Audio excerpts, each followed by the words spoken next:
और topic is cells of immunity. दो तरह के सेल्स इन्वॉल्व होते हैं इम्यूनिटी के अंदर, माइलॉइड सेल, लिम्फॉइड सेल।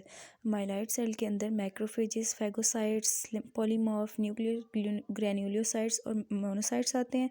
और लिम्फॉइड सेल्स के अंदर टी सेल, बी सेल और नेचुरल किलर सेल इंक्लूड्स होते हैं।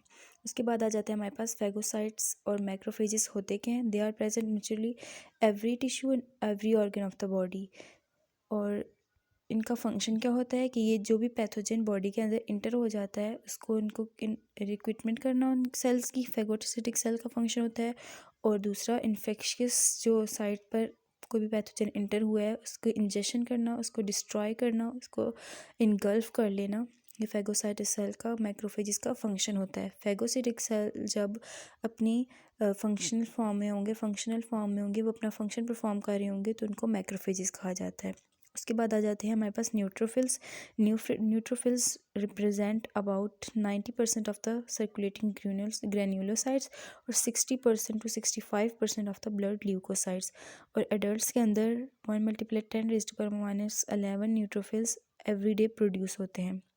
न्यूट्रोफिल्स ब्लड के अंदर सर्कुलेट करते हैं सिर्फ 6 घंटे के लिए, और उसके बाद वो डिस्ट्रॉय हो जाते हैं। सिर्फ 6 घंटे के लिए वो ब्लड के अंदर सर्कुलेट करते हैं। And the function of the cell is phagocytosis. और इन सेल्स का फंक्शन क्या होता है? फैगोसाइटोसिस का प्रोसेस। फैगोसिटिक सेल होते हैं ये। उसके बाद आ जाते हैं हमारे पास मैक्रोफेजेस। पीछे हमने पढ़ा कि मैक्रोफेजेस क्या होते हैं? एक्टिवली फैगोसाइटोसिस, जो कि एक्टिव फैगोसाइटिक सेल होते हैं, फंक्शन परफॉर्म कर रहे होते हैं, वो मैक्रोफेजेस कहलाते हैं। That arise from the bone marrow, stem cell और सर्कुलेटिंग मोनोसाइट से ये राइज होते हैं। और इनका एवरेज लाइफ स्पैन 6 से 16 दिन का होता है।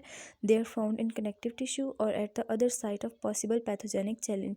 कनेक्टिव टिश्यू में प्रेजेंट होते हैं और उन साइट्स पे प्रेजेंट होते हैं जहाँ पे पॉसिबल हो कि पैथोजन एंटर होगा और हार्म काज करेगा, such as gastrointestinal tract, lungs और दूसरे ऑर्गन जैसे कि लिवर और स्प्लीन वगैरह। उसके बाद आ जाते हैं हमारे पास फंक्शन ऑफ मैक्रोफेजेस। मैक्रोफेजेस का फंक्शन है क्या है? वही जो फैगोसिटिक सेल का फंक्शन है, इंजेस्ट करना और किल करना माइक्रोब्स को, और डेड सेल को इंजेस्ट करना, या फिर अनयूज्ड सेल जो कि बॉडी की नीड नहीं है उनको इनगल्फ करना, उनको भी तो ख़त्म होना है। उसके बाद आ जाते हैं दे सिक्रीट द साइटोकाइनेज। साइटोकाइनेज को सिक्रीट करते हैं जब ये एक्टिवेट होते हैं। जब फैगोसिटिक सेल एक्टिवेट होते हैं तो मैक्रोफेजेस के बाद कहलाते हैं और साइटोकाइनेज को रिलीज करते हैं। This serve as the antigen presenting cell to display the antigen. Antigen presenting cell वो होते हैं जो कि एंटीजन को प्रेजेंट करते हैं बॉडी के इम्यून सिस्टम को। तो टी लिम्फोसाइट को ये जो है एंटीजन प्रेजेंट करते हैं। और they also help in angiogenesis. Angiogenesis में भी ये हेल्प करते हैं। फॉर्मेशन ऑफ ब्लड वेसल के प्रोसेस को एंजियोजेनेसिस कहा जाता है। उसके बाद हमारे पास आ जाते हैं mast cell. These are derived from the bone marrow and contain histamine. Mast cell bone marrow से राइज होते हैं और इनके अंदर क्या प्रेजेंट होता है? हिस्टामीन प्रेजेंट होता है। और बाकी भी केमिकल मेडिएटर्स प्रेजेंट होते हैं जो कि एलर्जिक डिजीज़ के खिलाफ फंक्शन परफॉर्म करते हैं। Mast cell express the receptor. ये एंटीबॉडीज़, कौन सी एंटीबॉडीज़ इनके अंदर एक्सप्रेस होती हैं? इनसे एक्सप्रेस होती हैं IgE और IgG एंटीबॉडीज़। और ये also provide defence against the helminth injection. Helminth injection के खिलाफ भी ये रिएक्शन अगेंस्ट वॉर्म्स, ये रिएक्शन प्रोड्यूस करते हैं। उसके बाद हमारे पास आ जाता है बेसोफिल्स। बेसोफिल्स भी सिमिलर होते हैं मास्ट सेल के, इनका ये स्ट्रक्चरली और फंक्शनली उसी जैसे होते हैं और एलर्जिक रिएक्शन को मीडिएट करते हैं। सेम उसी की तरह the granules of basophils contain. अब बेसोफिल एक का स्ट्रक्चर जो है वो ग्रेन्यूलर स्ट्रक्चर होता है और इनके ग्रेन्यूल्स जो होते हैं उनमें एसिडिक प्रोटीन्स प्रेजेंट होती हैं जो कि बेसिक डाइज के साथ बाइंड करती हैं। होती एसिडिक प्रोटीन है और वो बेसिक डाइज के साथ बाइंड करती हैं जैसे कि हीमोटॉक्सिलिन के अंदर। और उसके बाद हमारे पास आ जाते हैं eosinophils. These are the granulocyte present in blood.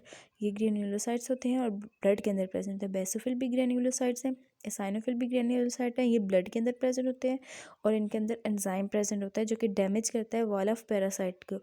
क्योंकि कुछ पैरासाइट ऐसे होते हैं जिनकी वॉल फैगोसाइटोसिस के प्रोसेस उनसे वो किल नहीं हो सकते क्योंकि उनकी वॉल हार्ड होती है। तो इसाइनोफिल्स का फंक्शन ये होता है कि ये उनकी वॉल को डैमेज करता है। The granules of eosinophil contain basic protein. Basophils के अंदर जो है एसिडिक प्रोटीन प्रेजेंट थी और वो बेसिक डाई के साथ बाइंड कर रहा था। साइनोफिल के अंदर बेसिक प्रोटीन प्रेजेंट है और वो बाइंड करेगा एसिडिक डाई के साथ, जैसे कि इयोसिन। उसके बाद हमारे पास आ जाते हैं dendritic cell. These are the specialise antigen presenting cell. ये एंटीजन प्रेजेंटिंग सेल है जो एंटीजन को प्रेजेंट करते हैं इम्यून सिस्टम को, विच कैप्चर द माइक्रोब। ये माइक्रोब को कैप्चर करते हैं और माइक्रोबियल एंटीजन को ट्रांसपोर्ट कर देते हैं लिम्फोइड टिश्यू को, और फिर आगे से रिकोगनाइज करते हैं उनको लिम्फोसाइट। दे एक्टिवेट नेव टी सेल। ये न्यू टी सेल को एक्टिवेट करते हैं और कनेक्शन होता है अब एक ब्रिज लाइक कनेक्शन होता है बिटवीन इनेट और एडाप्टिव इम्यूनिटी, और they are widely distributed in many organ. ये तमाम ऑर्गन में वाइडली डिस्ट्रीब्यूट हो जाते हैं और एपिथेलियल सरफेस पे।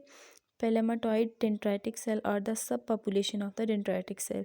ये डेंड्राइटिक सेल की सब पॉपुलेशन कहलाती है। Involve the recognition of virus infected cell. Virus infect जो सेल इन्फेक्ट हुए होते हैं उनको ये रिकॉग्नाइज करता है। उसके बाद हमारे पास आ जाते हैं naive lymphocyte. The lymphocyte that are not previously encountered with the antigen. जिनको प्रीवियसली जो सेल इम्यून सिस्टम के अंदर प्रेजेंट तो हैं लेकिन वो कोई भी फंक्शन परफॉर्म नहीं कर रहे जब तक किसी भी एंटीजन का बॉडी को इन सेल्स को तक एक्सपोजर नहीं हुआ। लेकिन जब इन सेल से किसी भी एंटीजन का एक्सपोजर हो जाएगा तब ये क्या एक्टिवेट हो जाएंगे। That trigger the adaptive immune.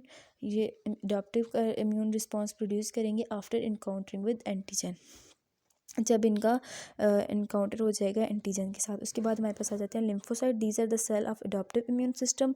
दो तरह के सबसेट ऑफ लिम्फोसाइट होते हैं, एक CD4 लिम्फोसाइट और CD8 T lymphocyte. CD4 B lymphocyte में क्या होता है कि it involve the production of antibodies. ये एंटीबॉडी की प्रोडक्शन करते हैं। और T lymphocyte cellular immune response produce करते हैं, सेलुलर जिसमें सेल इन्वॉल्व होते हैं। और बी लिम्फोसाइट के अंदर एंटीबॉडीज़ इन्वॉल्व होती हैं। नेक्स्ट हमारे पास आ जाता है नेचुरल किलर सेल।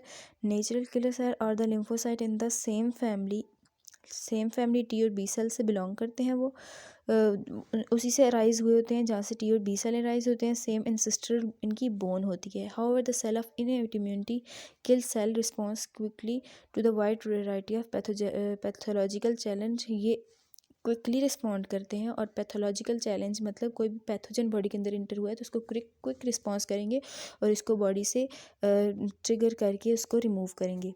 उसके बाद आ जाता है हमारे पास natural killer cell are the best known for killing the virally infected cell. कोई सेल जो है वायरस की वजह से वायरल डिजीज़ हो रही है, वायरस की वजह से इन्फेक्ट हो रहा है तो उसको ये किल करेंगे और डिटेक्ट करते हैं अर्ली साइंस ऑफ कैंसर को अर्ली स्टेजेस में डिटेक्ट कर लेते हैं बॉडी के अंदर और उसके खिलाफ कैंसर को किल करने की कोशिश करते हैं। Specialise natural killer cell are also found in the placenta. Placenta के अंदर भी प्रेजेंट होते हैं और बहुत इंपॉर्टेंट रोल प्ले करते हैं प्रेगनेंसी के दौरान। उसके बाद आ जाते हैं हमारे पास इफेक्टर और memory lymphocyte. They circulate through the normal blood stream के अंदर थ्रू करते हैं और रिस्पॉन्सिबल होते हैं सिस्टमैटिक इम्यूनिटी में अगेंस्ट पर्टिकुलर पैथोजन। और memory cells are important for providing protection against second exposure of antigen. First exposure of antigen में तो बॉडी को नहीं पता होता कि क्या करना है, लेकिन मेमोरी सेल में फर्स्ट टाइम जब बॉडी एक्शन प्रोड्यूस कर देती है, रिस्पॉन्स प्रोड्यूस कर देती है तो बॉडी की मेमोरी सेल में स्टोर हो जाती है इन्फॉर्मेशन कि ये पैथोजन आया था। तो नेक्स्ट टाइम जब उस पैथोजन का एक्सपोजर होगा बॉडी को तो बॉडी इसके खिलाफ जल्दी से रिस्पॉन्स प्रोड्यूस कर देगी। They are produce body during the first encounter with the antigen and expand following their repeated exposure. अगर किसी भी एंटीजन का रिपीटेडली एक्सपोजर होता जाएगा तो बॉडी इसके खिलाफ फटाफट से रिस्पॉन्स प्रोड्यूस कर देगी। और नीचे ग्राफ से शो किया गया स्टेम सेल।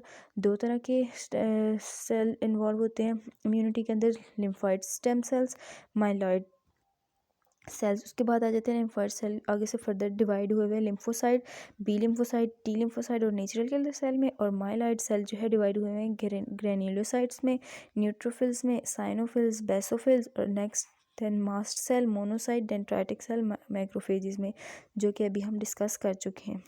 Thank you.